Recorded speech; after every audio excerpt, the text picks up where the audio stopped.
আসসালামু আলাইকুম গাইস, আজকে হলো পবিত্র ঈদুল আজহা। প্রথমে জানি সবাই ঈদ মুবারক। আমি কিন্তু একবার সকাল সকাল ঘুম থেকে উঠে ফিরছি আমরা হাম্বার কাছে। গরুটার কিন্তু আজকে একবার শেষ দিন। আলহামদুলিল্লাহ আমরা বাপসা সারা মিলে গরুটা কুরবানি দিতাছি। আর কিছুক্ষণ পরে আল্লাহর নামে জবে যাইবো গা। দুনিয়া থেকে যাওয়ার আগে ভাবলাম একটু গোসল টোসল করে পরিষ্কার করে দেই। লাগে করতে বরুটা শ্যাম্পুটা লইয়া লইছি। তাতে শ্যাম্পু লাগে বরুটা তো মোর একবার সামরাটা আমরা তুইলা লইতারি। আচ্ছা জায়গা সামনের দিকে আজ্ঞা। মামা একটু সামনে দি শুনবে। মোটর থেকে পানি তুইলা গরুটার পানি মেরা লইতাছে। কইতে বে বাইরে কামলা আছে। সিনেমা মাশাআল্লাহ দুলুর ফেনিছে কেমনে জরমের দেও দিতাছে। কই তুমি হুদা ভাই পানি মারবা। তারপরে ভাই যে কামড়া সিটা আমার ফেসাইরা দো। কত কি আমার কর্মকাণ্ড আমি শুরু করছি। নিজের শরীরটা মনে এমনি মরাই না। সিফা সুবাটির যেমনি মরাইতাছি। সবশেষে আমার মরণের পরে আবারো ভালো করে পানি দিয়ে দোয়া লইতাছে। মনের পরে কালাচান কিন্তু আরো কালো হয়ে গেছে গা। এটা দেখতে কিনা আসলে অনেকটা সুন্দর লাগতেছে। আমরা লাগে দোয়া করি। শেষ দিন এত সুন্দর করে গোসল করে দিলাম। গোসল করে আমি আমার কুরালিরে ভালো করে পরিষ্কার করে লইতাছি। গোসল টুসল দিওনের পর আমি একটু হাইতো দিছে। আয়া ফানি বিহিন আমি নামাজ চল লাগে একবার রেডি। না কাহা বড় ভাই হেরা নামাজ উত্তানে ঠেলা আগে গেছে গা। কারণ আমি বাইরে যে কেন যদি দেরি করে ফরদা নামাজ হইতাম না। সবশেষে আমরা দুই ভাই এক লগে যাইতাছি। ওইটা করে কিন্তু আমরা দুম সারতাছি। আমরা শোন ভাই কইতাছে 2 বছর পরে গ্রামে ঈদ করতাছি। মন একবার ফুরফুরা লাগতাছে। আচ্ছা আয়ো আগে তোমার এই ফুরফুরা মনলে ঈদগাহ যাই। ঈদগার সামনে দিয়ে আমরা জাফরপুর বাসিতপুর 2 গ্রামের মানুষ ভিতরে ঢুকতাছে। এটা দেখে সেই লেভেলের একটা ভালো লাগছে। এদিকে মাইক দিয়ে হুজুরে কিন্তু অনেক সুন্দর করে আলোচনা করতেছে। দেরি করে আপনি আগে ভিতরে ঢুকি।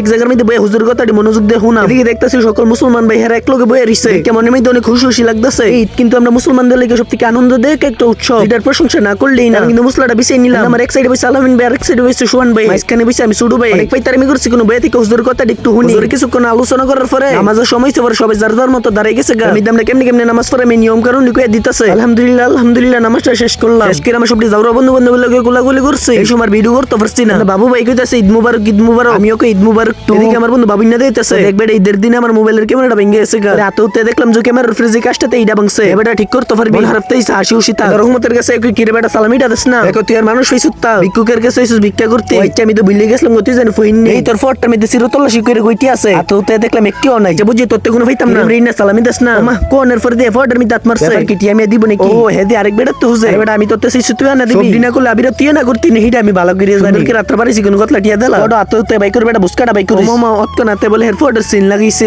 বুঝি তোর সবই ফইন নেই। এই দের দিন কেডা কত টিয়া সালামি পাইছেন কমেন্ট কইছেন।